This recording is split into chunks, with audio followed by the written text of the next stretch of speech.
एक सीधा सा सवाल और पैसे के बारे में हमारी पूरी सोच बदल सकती है। असली सवाल कीमत का नहीं है, सवाल ये है कि कीमत किसके मुकाबले। आज हम जो करेंसी इस्तेमाल करते हैं वो असल में पैसा नहीं बल्कि सरकार का एक कागजी वादा है। इसे कहते हैं फियाट करेंसी। और यहीं आता है काउंटर पार्टी रिस्क, मतलब आपको सरकार पर भरोसा करना पड़ता है। पहले पैसे के दो जरूरी काम थे, लेकिन आज की करेंसी ने दूसरा और सबसे जरूरी काम खो दिया है।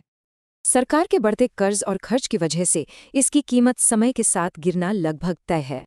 तो फिर क्या शेयर बाजार या रियल एस्टेट, क्या ये लॉन्ग टर्म में वैल्यू बचा सकते हैं?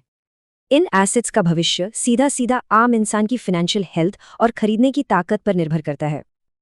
और अगर आम इंसान ही कर्ज में डूबा है तो इन मार्केट्स की ग्रोथ की नींव भी बहुत कमजोर है। तो चलिए अब सीधा डेटा पर आते हैं और देखते हैं कि साल 2000 से किसने कैसा परफॉर्म किया है।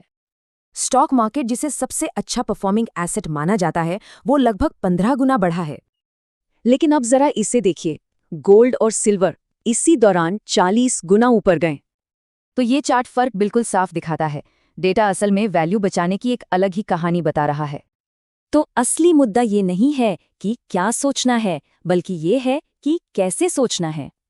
सही रिसर्च का मतलब जानकारी इकट्ठा करना नहीं है, ये तो गलत जानकारी को हटाने का प्रोसेस है।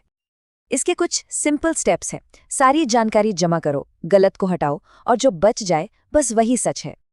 कॉन्फिडेंस इस बात से नहीं आता कि हम क्या मानते हैं, बल्कि उस सच पर एक्शन लेने से आता है जिसे नकारा नहीं जा सकता। तो ये सब समझने के बाद सही एक्शन क्या होना चाहिए, सवाल ये है। शायद जब असली समझ आ जाती है तो सबसे सही एक्शन होता है कुछ भी ना करना। इसके लिए चाहिए जबरदस्त पेशेंस और दुनिया के शोर शराबे के बीच शांति से इंतजार करने का भरोसा। तो आखिर में ये सवाल बचता है, क्या इस शोर से भरी दुनिया में सबसे पावरफुल एक्शन कोई एक्शन ना लेना है?